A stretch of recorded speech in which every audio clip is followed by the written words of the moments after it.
Salah satu pertanyaan yang cukup sering saya terima dari teman-teman yang baru dipromosi jadi leader adalah, Mas, gimana caranya ya menghandle tim yang sebenarnya adalah teman-teman saya sendiri, saya selevel, saya di situ dan diangkat. Usia kita nggak terlalu jauh, kita cukup deket gitu ya. Dan sekarang saya jadi bos mereka nih. Nah, saya kok ngerasa agak canggung ya. Nah, pertanyaan seperti ini valid ya, saya pikir ya. Karena makin banyaknya leader-leader muda yang diangkat ya, karena memang peluangnya juga makin terbuka.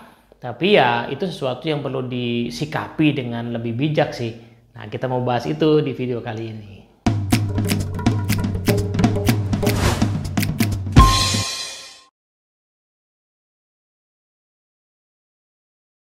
Assalamualaikum warahmatullahi wabarakatuh. Halo teman-teman semua. Ada beberapa kemungkinan sih ya kalau seandainya kita diangkat jadi leader ya di sebuah tim yang isinya teman-teman kita ya. Nah, kemungkinan pertama adalah situasinya itu sebenarnya canggung, awkward, tapi kita dan mereka itu pura-pura nggak ada apa-apa. Jadi canggung aja gitu ya, kita canggung masih sebagai leader, mereka juga canggung gimana harus memperlakukan kita gitu kan ya. Itu yang pertama kemungkinannya. Kemungkinan yang kedua adalah situasinya kita itu pengen misalnya menegakkan sebuah aturan, pengen bikin kebijakan baru, tapi ragu-ragu karena khawatir nanti mereka tersinggung nggak ya, dan mereka bisa terima apa nggak ya gitu kan.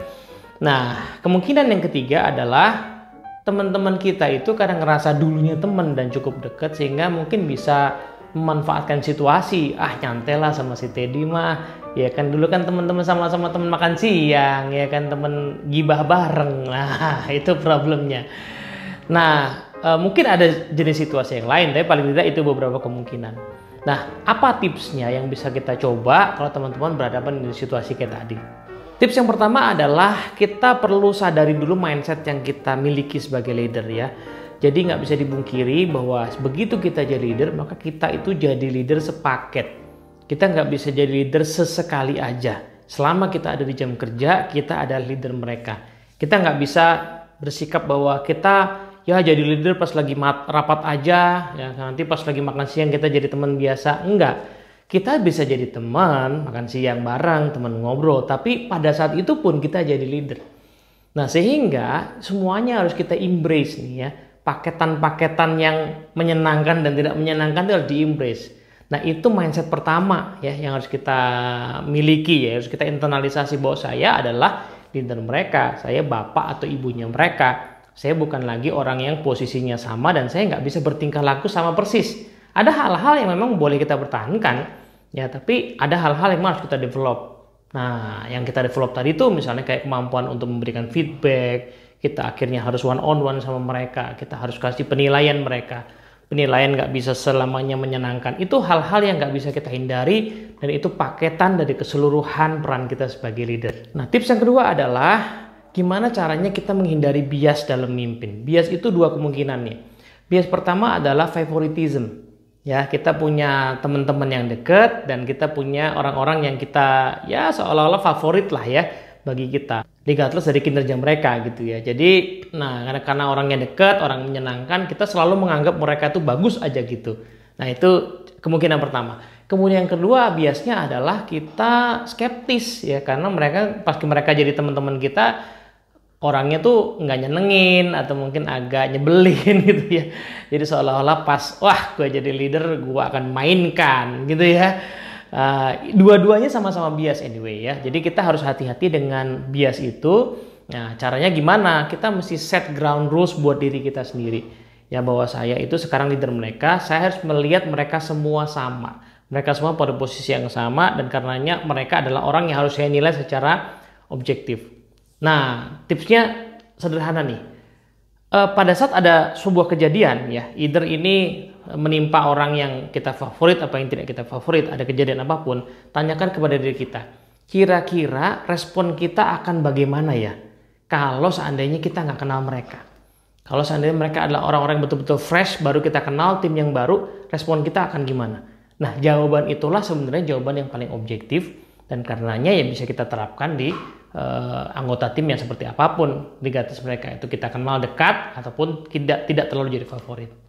Nah, ground rules yang lain adalah kita perlu mengeset beberapa perilaku-perilaku yang barangkali harus kita kurangi ya, dan karena memang udah nggak cocok lagi sebagai leader ya. Misalnya dulu kita sering gosip ya sesama teman kita, dan gosipin yang paling seru adalah gosipin manajemen, ya gosipin bos kita lagi gitu ya. As a friend dulu oke, tapi sebagai leader itu hal yang rasa-rasanya udah nggak layak, udah nggak cocok.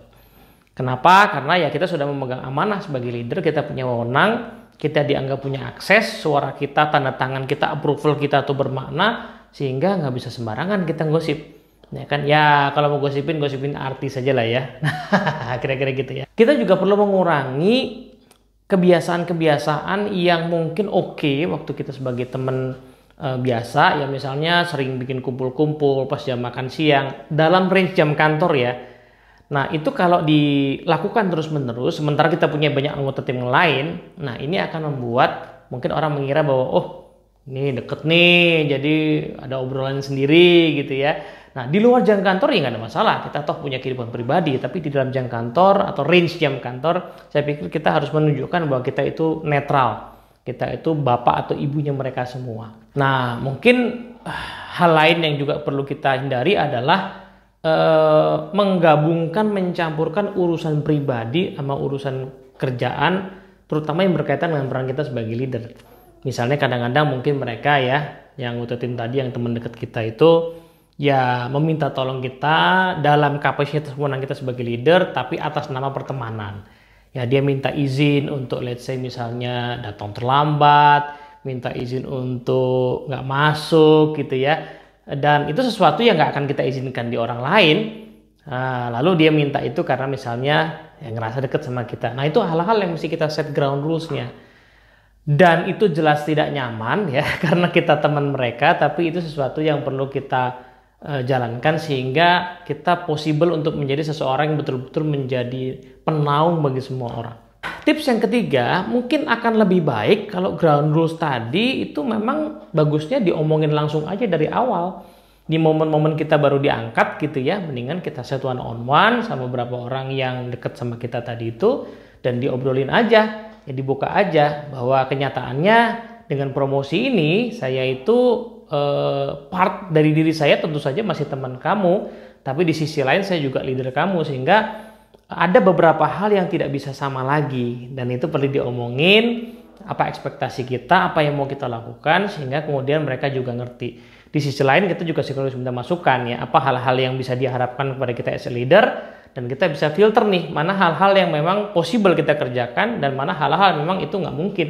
Ya meskipun kita teman tapi nggak bisa saya lakukan itu karena saya adalah leader bagi semua orang. Untuk itu tips yang keempat, bagusnya memang kita itu di awal-awal proses menjadi leader itu punya coach atau mentor.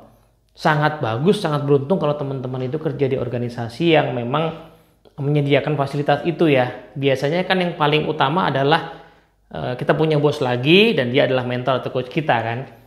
Kalau bisa begitu bagus banget, itu beruntung sekali. Tapi kenyataan di dunia tidak sebagus itu ya teman-teman semua. Kadang-kadang modelannya ada beberapa organisasi yang menyediakan pool of mentors, ya pool of coach atau pool of mentors. Kita bisa cross begitu, kita bisa milih dan orang bisa disediakan fasilitas buat one on one. Ya, manfaatkan itu. Ya, jangan menganggap bahwa diri kita tuh bisa jalan sendiri. Ya. Nah, tapi gimana kalau nggak disediain itu, Mas? Kalau nggak disediain itu, maka carilah sendiri. Mintalah, dekatlah, bangun network dengan orang yang lebih pengalaman dari kita untuk kita ya jadi teman diskusi lah. Karena semuanya butuh habit baru ya. Menjadi leader itu butuh habit baru. Nah ini sekaligus tips yang terakhir ya. Kita tuh butuh banyak belajar pasti ya. Kita butuh banyak belajar, butuh banyak baca, butuh banyak tahu, butuh banyak benchmark. Jadi memang investasi waktu kita sebagai leader itu harus dituangkan, salah satunya adalah pembelajaran. Saya sih melihat investasi itu dua ya pada saat kita jadi leader ya. Investasi pertama adalah waktu buat belajar. Ya, baca buku, cari referensi, ikut training, mentoring, coaching dengan leader yang lebih senior daripada kita. Nah, investasi yang kedua adalah relationship, bangun hubungan dengan tim kita tadi, yang menguatkan soliditas tim kita. Nah, dua hal inilah yang akan membuat kita sukses sebagai leader gitu ya. Nah, jangan pernah menganggap bahwa semuanya akan bisa berjalan begitu saja. Betul, pas kita diangkat, kredibilitas kita as individual contributor itu memegang peran penting. Tapi begitu kita diangkat, maka kita sebenarnya butuh bangun lagi kredibilitas baru supaya tercipta trust dan tim kita bisa kuat. Sampai di sini, moga-moga bermanfaat. Assalamualaikum warahmatullahi wabarakatuh.